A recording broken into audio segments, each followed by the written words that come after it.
తిరుపతి తొక్కిసలాట ఘటన ఆందోళన కలిగించిందన్నారు రాష్ట్రపతి ద్రౌపది ముర్ము. మృతుల కుటుంబాలకు హృదయపూర్వక సానుభూతిని తెలియజేస్తున్నామన్నారు. గాయపడిన వారు త్వరగా కోలుకోవాలని ప్రార్థిస్తున్నట్లుగా చెప్పారు. తిరుపతి తొక్కిసలాట ఘటన బాధాకరమన్నారు ప్రధాని మోదీ. తొక్కిసలాటలో ప్రాణాలు కోల్పోయిన వారి కుటుంబాలకు ప్రగాఢ సానుభూతి తెలుపుతూ ట్వీట్ చేశారు. క్షతగాత్రులు త్వరగా కోలుకోవాలని ప్రార్థిస్తున్నట్లుగా చెప్పారు. బాధితుల కుటుంబాలకు ఏపీ ప్రభుత్వం అన్ని విధాలుగా అండగా ఉంటుందని చెప్పారు మోదీ. తొక్కిసలాట ఘటన తీవ్ర విషాదాన్ని నింపిందన్నారు కాంగ్రెస్ అగ్రనేత రాహుల్ గాంధీ. మృతుల కుటుంబాలకు సానుభూతి తెలిపారు. కష్టకాలంలో అన్ని విధాల సహాయ సహకారాలు అందించాలని కాంగ్రెస్ నాయకులు నేతలను కోరుతున్నట్లు ట్వీట్ చేశారు రాహుల్ గాంధీ. అటు ఢిల్లీ మాజీ సీఎం కేజ్రీవాల్ సైతం తిరుపతి తొక్కిసలాట ఘటనలో ప్రాణాలు కోల్పోయిన వారి కుటుంబాలకు సంతాపం తెలిపారు.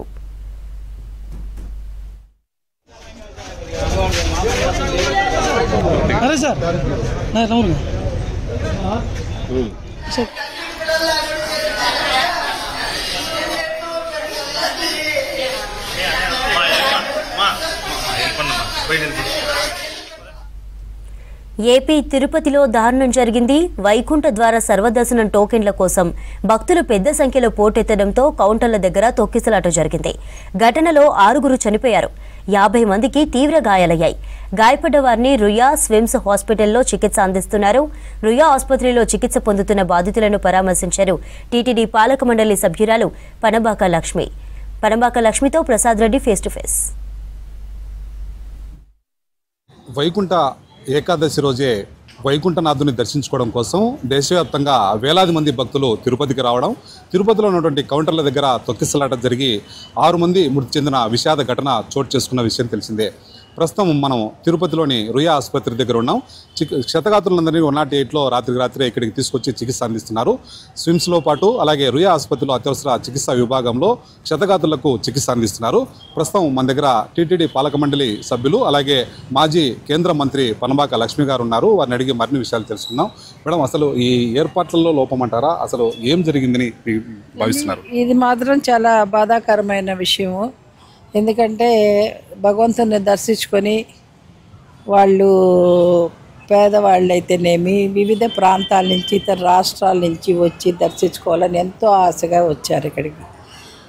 రాత్రి నేను కొంతమందితో కూడా మాట్లాడాను. వైజాగ్ నుంచి ఒక ఫ్యామిలీ వచ్చిందంట.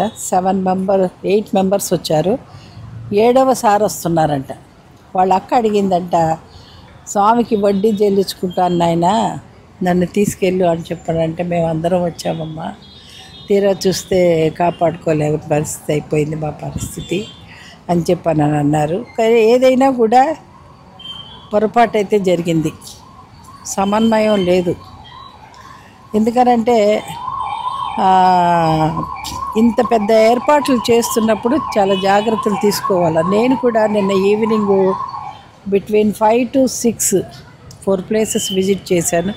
ఎక్కడైతే ఈ పార్క్ ఉందో అది కూడా చూసి వచ్చాను. క్రిక్కిరిసిన జనంతో ఉన్న దాని బదులు క్యూలో పెట్టేసి ఉంటే బాగుండేది. అలా పెట్టుండే కన్నా ఏదైనా కూడా ఒక ఇది జరగరానిది జరిగింది. దానికి మేము చింతిస్తున్నాము. మా ముఖ్యమంత్రి గారు అయితే ఆయన చాలా కోపంగా ఉన్నారు. ఎందుకంటే ఆయన దీంట్లో అసలు ఎప్పుడు ఇటువంటి సంఘటనలు లేవు. దానికోసమే మళ్ళీ ఆయన ఈరోజు పర్సనల్గా వచ్చి అందరినీ పలకరించాలని చెప్పని వస్తున్నారు. ఆయన కూడా ఏం జరిగింది అసలు అని తెలుసుకోవటానికి కూడా వస్తున్నారు. ఇటువంటిది మళ్ళీ రిపీట్ కాకుండా చూసుకోవాల్సిన బాధ్యత మా మీద ఉంది. ఖచ్చితంగా చూసుకుంటాము. ఆ భగవంతుని ఆశీర్వాదంతో అన్నీ సాఫీగా అయిపోతాయి అని చెప్పని నేను నమ్ముతున్నాను. ముఖ్యంగా ఇందాక మీరు లోపలికి వెళ్ళేసి అత్యవసర చికిత్సా విభాగంలో ఎవరైతే చికిత్స పొందుతున్నారో వాళ్ళందరినీ చూశారు. వైద్యులు కూడా కలిసి ఉంటారు. వైద్యులు ఏమంటున్నారు, బాధితులు ఏమంటున్నారు? అంటే ఇక్కడ ఉన్న వాళ్ళందరినీ పద్మావతికి షిఫ్ట్ చేశారంటండి, స్విమ్స్కి. ఇప్పుడు నేను అక్కడికి వెళ్తున్నాను మళ్ళీ. అలాగే కొంతమంది మినిస్టర్స్ని కూడా డెప్యూట్ చేస్తున్నారు. ఈ హడావుడంతా అయ్యే వరకు వాళ్ళని ఇక్కడే ఉండి జాగ్రత్తగా చూసుకోమని. ఏంటంటే అధికారులకి అడ్మినిస్ట్రేషన్ వరకు ఓకే, ఇటువంటి పబ్లిక్ రిలేటెడ్ అయినప్పుడు పొలిటికల్ పార్టీస్ని కూడా ఇన్వాల్వ్ చేస్తే బాగుంటుందని నా ఉద్దేశం. Thank you madam. ఇది టీటీడీ పాలక మండలి సభ్యులు అలాగే కేంద్ర మాజీ మంత్రి పనబాక లక్ష్మి గారు చెప్తున్నారు. ముఖ్యంగా కొద్దిగా ఏర్పాట్లు అయితే లోపాలు ఉన్నాయి. దీనిపైన ముఖ్యమంత్రి కూడా సీరియస్ అయినట్లు ఆమె చెప్తున్నారు. ఇవాళ మధ్యాహ్నం ముఖ్యమంత్రి చంద్రబాబు నేరుగా తిరుపతికి చేరుకొని ముందుగా పద్మావతి పార్కు ఏదైతే సంఘటన జరిగిన ప్రాంతం ఉందో అక్కడ పరిశీలిస్తారు. ఆ తర్వాత స్విమ్స్ రుయా ఆసుపత్రిలో చికిత్స పొందినటువంటి క్షతగాతులను కూడా పరామర్శిస్తారు. అలాగే మృతి చెందిన 6 ఎవరైతే ఉన్నారో వారందరినీ వారి కుటుంబ సభ్యులందరినీ కూడా ప్రగాఢ సానుభూతి తెలియజేసి వాళ్ళని పరామర్శిస్తారు.